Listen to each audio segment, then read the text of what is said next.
地球が公転してる間に起こる変化が四季やから、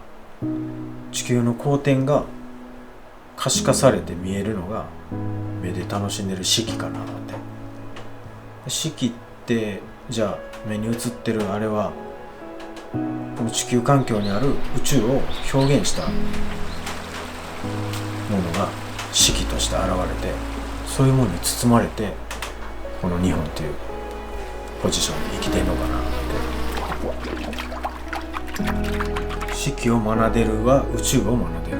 四季を表現するは宇宙を表現する。だからそういうところで古来の日本のなんかそういう四季とかそういうものを表現してきた続きになってんちゃうかなっていう。その続きを、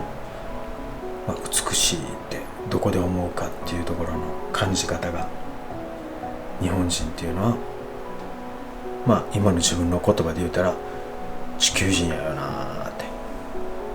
で地球人ってやっぱり宇宙人やよなって。宇宙に住む人。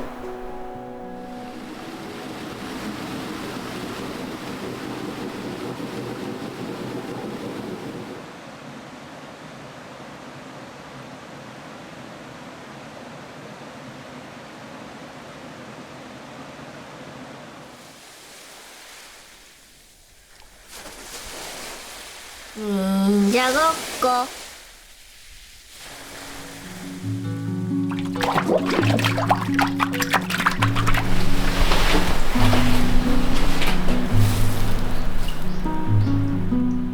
どんなもん作りたいとかも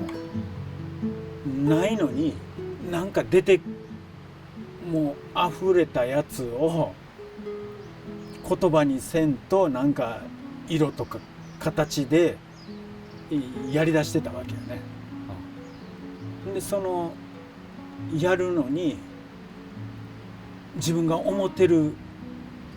か、自分のなんか中にあるやつを見たい。染色の技法をいろいろ知ってたから布とかでやってたんやけど、それでたまたま知り合いがちょっと和紙をもらって、和紙にやりだした時に、いやこれすごいいい素材やなってなって、で和紙ならではじゃないけど、和紙やからこんなんできるなっていう感じやったのかね。なんか自分も見たかったようなもんができるようになってきたなっていうことでの、自分の用途に合う紙を見つけるのにいろいろな紙使ってたんやけど、そのうちの一人の人が辞めるってなって、人がもう辞めたらその紙一旦なくなるぞってなって、で引いてみた時にみんな老人やったからこれ化け物じゃない限りあと10年15年でいかになくなるなっていう感じやった、自分の解釈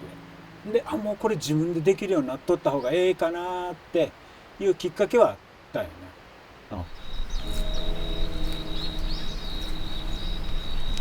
だからもう結局これ地球が作らせてくれてんねんなっていうか、地球にあった備品やなっていう、ふうな、ちょっとアホ的でもあり、ちょっと崇高でもありみたいな、よう分からへんねんけど、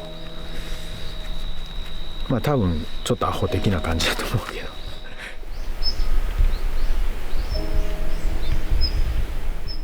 ほら楮でも、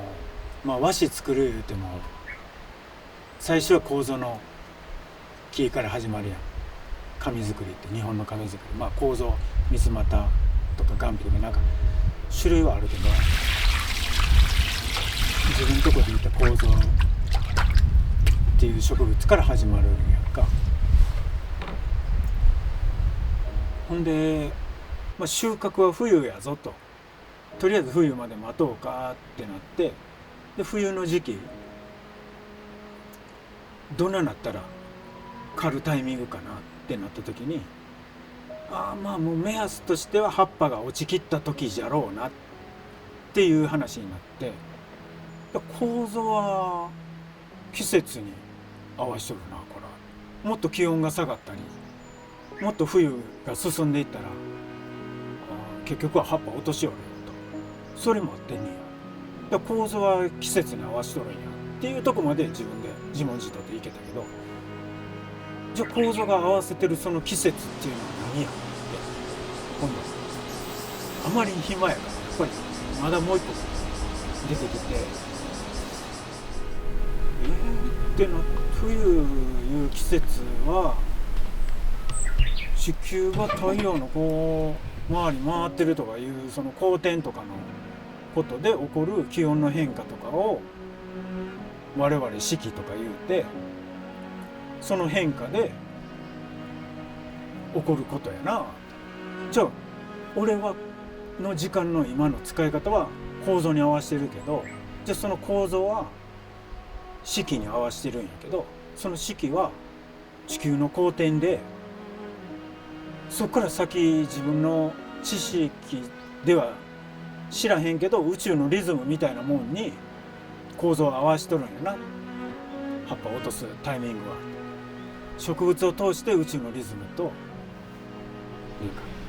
に自分が合わせた時間の使い方してるっていうか、狙ってやったことじゃないんやけど、結果自分の自問自答の解釈としてはそこに行きつけたっていうか、たまたま。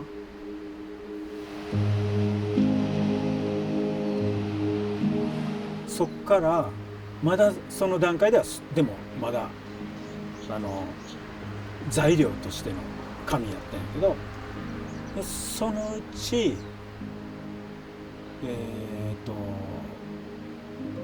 絵付けに余白が目立つようになってきたんかな、画面の中で。ほんで普通余白絵ってこう画面があったら絵の具のついてるところが、画家がやった仕事になるやんか。画面の中の余白の見えてる何にも絵の具のついてない部分も自分の場合は作ってるやん実は。絵の具をつけるっていう作り方じゃないけど、その見えてるとこの全部自分が作っとる。余白もほんまは紙も自分が作ってるから、紙の色ももちろん自分でつけれるし、絵の具のついてないとこも自分が作ってるっていう自覚が出てきてから、余白が余白じゃなくなってきたっていうか、動かんはずのもともとある紙の色、紙が動くわけもないんやけど、まるで紙が動いて色の隙間に入ってきたような、動くはずもないもんを動かしたように見せてるっていうか、今そんな風な紙との付き合い方してるっていうか、